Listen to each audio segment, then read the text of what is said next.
뷰티 브랜드가, 그러니까 브랜드가 어떻게 하면은 마케팅을 잘하고 살아남을 수 있을 것인가. 네. 어떻게 해야 되지? 왜냐면 지금 너무 많은 소규모 브랜드들이, 저는 이제 뷰티 쪽에 있으니까 뷰티 쪽을 예를 들어서 얘기하고, 너무 많은 소규모 브랜드들이 막 우후죽순처럼 생겨나고, 제가 우리 거의 다 망하고, 그래서 이게 뭐 뷰티 진입하기는 쉽다고 사람들이 생각하는데, 이게 그 다음에 뭐 판매나 마케팅에서 되게 어려움을 겪고, 자본적인 부분에서 엄청 애로사항을 겪고, 그래서 망하고, 이런 것들이 반복되는데, 그 이유가 제 판단에서는, 이제 제 판단이 100% 정확하다고 할 수 없겠지만, 제 판단에서는 좀 이유를 이제 알 것 같다는 거죠. 알 것 같다. 네. 요즘에 왜냐면 저도 저는 이제 개발자긴 하지만, 그 브랜드도 운영 경험이 꽤 있기 때문에, 그러면, 근데 제가 사실 개발이나 그런 개발 컨설팅이나 여러 가지 기획이나 디자인 이런 것들은 엄청 잘해왔고, 그건 시장에서 인정받았는데, 저는 판매나 마케팅 쪽에서는 잘 못했단 말이죠. 그러니까 제가 브랜드 사업 운영은 사업은 잘 못했던 거고, 개발 사업은 되게 잘하는 거고. 네, 그래서 저도 그게 숙제였어요. 저도 해결이 안 나. 왜냐면 마케팅 비용도 많이 써봤고, 뭐 세상에서 그러니까 이제 흔히들 말하는 좋다는 마케팅들 다 해보고 이것저것 해봤는데, 결국에는 그게 판매로까지 연결되기가, 소비자 판매로까지 연결되기가 굉장히 힘들다는 거죠. 그 이유가 왜 그럴까 생각해 봤을 때, 답은, 그 브랜드들, 그러니까 어느 정도 중견 이상의 브랜드, 우리가 보고 있는, 항상, 중견 이상의 브랜드들과 지금 우리의 상황이 완전히 달라요. 그들과 우리가 네, 완전 다른 상황에, 그러니까 그들은 그들이 해야 되는 마케팅과 그들이 해야 되는 판매 방식의 그런 매뉴얼들이 너무 정확해. 네, 그러니까 그렇게 하면 어느 정도의 성공 방정식이 있어. 근데 우리 같은 경우는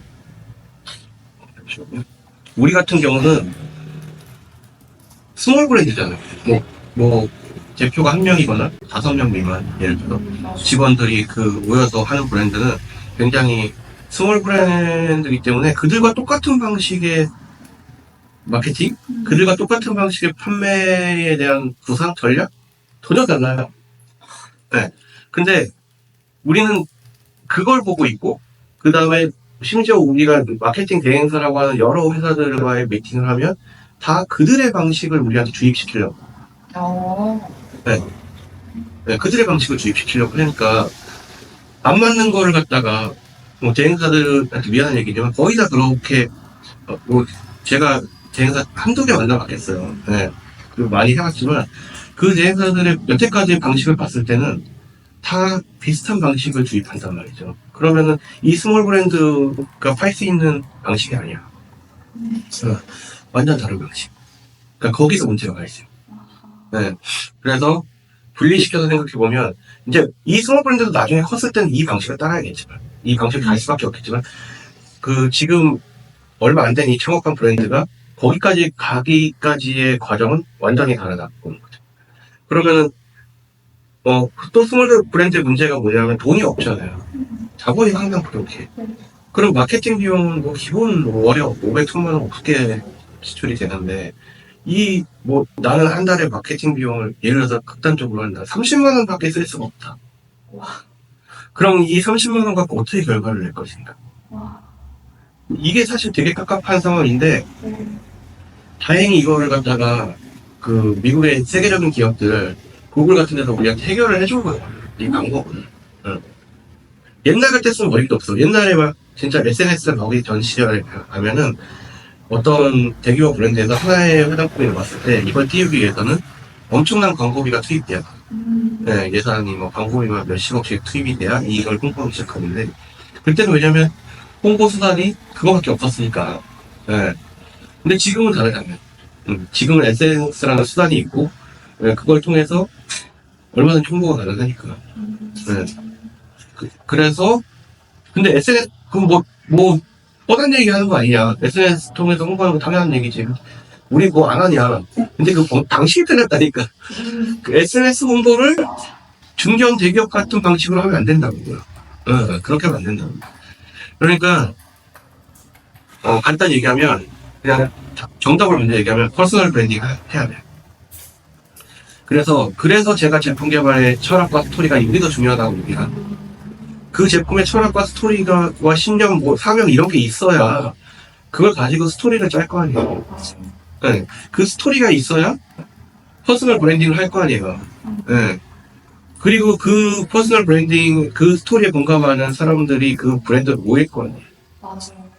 지금, 나 1인 기업이야. 되게 유리한 게 뭔지 알아요? 1인 기업이 오히려 그런 기업들보다? 1인 기업은 한 달에 2, 3천만 원만 매출 올려도 먹고 사는데 지장이 없어요. 맞아요. 네. 그러면 그 스토리 라인을 통해서 모으는 사람들한테 2, 3천만 원의 가치는 충분히 기대할 수 있다니까. 네. 나의 스토리에 공감하는 사람으로 2, 3천만 원의 매출을 오래 발생시킬 수 있다는 거야. 거기에 집중해야 돼. 네. 그러니까 자꾸 나의 고객층을 이렇게 넓히려고 하지 말고 고객층을 갖다 엄청 타겟을 좁혀야 돼. 한정시켜야 돼, 진짜. 그래서 내 스토리를 갖다가 범용적인 스토리를 만들어서는 안 돼. 그게 진짜 네. 내 스토리는 되게 유니크하고 고유해요. 그 스토리를 만들어내는 게 능력이고, 그게 되면, 그 다음부터는 되게 쉬워져요. 네, 그 스토리가 정확히 나오는 순간, 그것만 떠들면 돼요. 네, 맞아.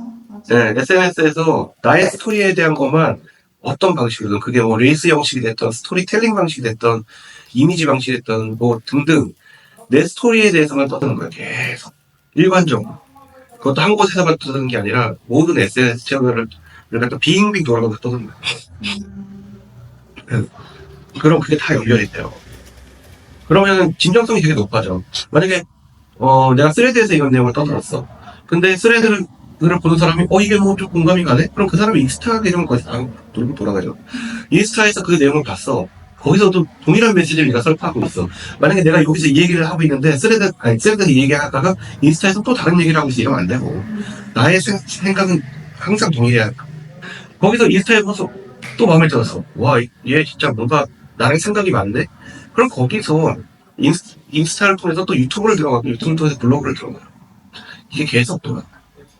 그러면 거기에 대한 팬이 생기고, 그걸 공감하는 사람들이 생기고, 그 브랜드에 대한 충성도가 올라가기 시작합니다. 예, 그치. 그렇게 되는 거예요.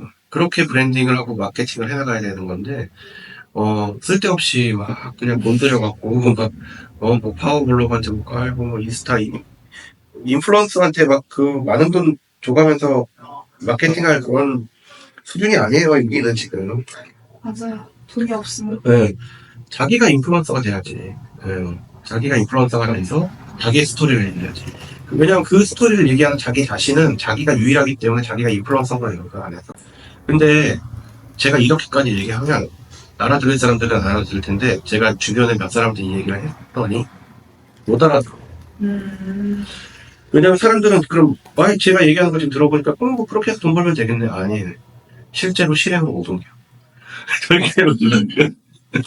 네, 제가 이걸 갖다가 만약에 한 10,000명한테 얘기했다. 거기서 실행을 옮기는 사람이 한두 명은 나올 거예요. 그 사람들이 돈을 먹을 거예요. 그 사람들이 성공을 하는 거고. 그냥 머리로만 아는 거랑 실행을 옮기는 거예요. 제가 이렇게 얘기해서 이거 지금 방송 보는 사람들이 바로 맞아 해갖고 지금 바로 그냥 자기가 안 했던 뭐 콘텐츠 만드는 작업을 갖다 혼자 시작해본다든지 이렇게 할 사람이 몇 명이나 있어. 안 돼. 되게 귀찮하고 어려워요. 네.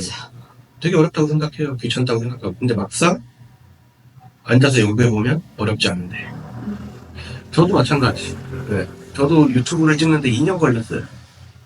오. 네. 2년 동안 생각만 했어. 네.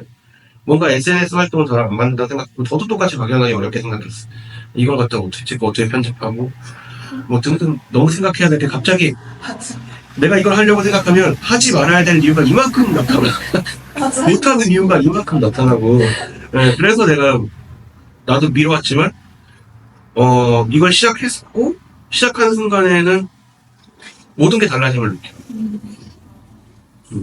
일단 시작을 해야 돼.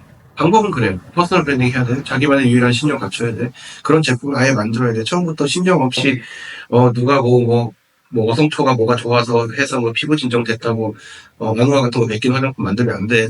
네. 자기 신념하에 만들어야 돼. 그럼 자기 신념하에 원료도 사용해야 되고, 자기 신념하에 지형도 잡아야 되고, 그 신념과 그런 것들이 정확히 디자인과 색채 반영이 돼 있어야 돼. 네. 그리고 그 스토리가 정확히 나와야 되고, 그 스토리를 갖다가 자기가, 자기 스토리니까 자기가 표현할 줄 알아야 돼. 네. 그 표현한 거를 갖다 사람들한테 보여줄 줄 알아야 돼. 네. 거기까지 되면 돈 드는 거 하나도 없어요. 왜냐면 콘텐츠 만드는 돈 안 필요해요. 자기가 이렇게 찍고, 간단한 편집만 하면 돼. 너무 화려하게. 그러니까 대기업 또 중견기업 대기업에 또 화려하게 만드는 거고 나 저 정도 만들어 아니 진솔하게 자기가 편집해도 돼. 예. 그렇게 해서 저 같은 사람도 혼자 캡컷으로 편집 잘해요. 제가 너무 잘했었는데요. 그냥 배운 지 얼마 안 됐어요. 근데 할 수 있어요 그 정도. 네. 그러니까 그 정도만 하면 돼. 네. 그렇게 해서 하여튼 이런 식으로 진행을 해야지. 뭔가 브랜드를 갖다가 자꾸 우리가 알고 있는 눈에 보이고 요새 잘 나가는 브랜드를 따라가거나 그런 마케팅 방식이나 판매 방식을 따라가려고 하면 거의 100점 100패죠. 어떻게 이겨요? 걔네는 돈 이만큼 있는데 그리고 걔네는 인원 이만큼이고 또 똑똑한 애들 이만큼 뽑아놨는데 혼자서 이겨보려면 절대. 못이겨. 근데 반대로 혼자이기 때문에 유리한 부분도 굉장히 많단 말이에요. 아까 얘기했듯이 돈 조금만 벌어도 충분히 먹고 살 수 있지, 해볼 수 있지, 그 다음에 자기 의사결정 굉장히 빠르지, 그 다음에 자기만의 유니크함을 갖다 얼마든지 발달할 수 있지. 저도 옛날에 큰 회사에서 화장품 개발하고 했었지만 내 생각을 그대로 반영하기 되게 힘들잖아요. 왜냐하면 거기에 또 우리의 대표도 있고 여러 사람들의 생각이 있으니까. 근데 작은 브랜드에서는 얼마든지 자기 생각을 펼쳐보일 수가 있잖아요. 네, 그 차이가 있어요. 네. 그래서 오늘 그냥 또 오랜만에 또 셀럽 대표님 만나서 옷에 대해서 좀 얘기하다가 갑자기 마케팅까지. 뭐 고민하시는 부분이 있길래 얘기하다가 또 한번 이렇게 또 영상 찍어보고 했습니다. 감사합니다. 네, 감사합니다. 다음에 뵐게요.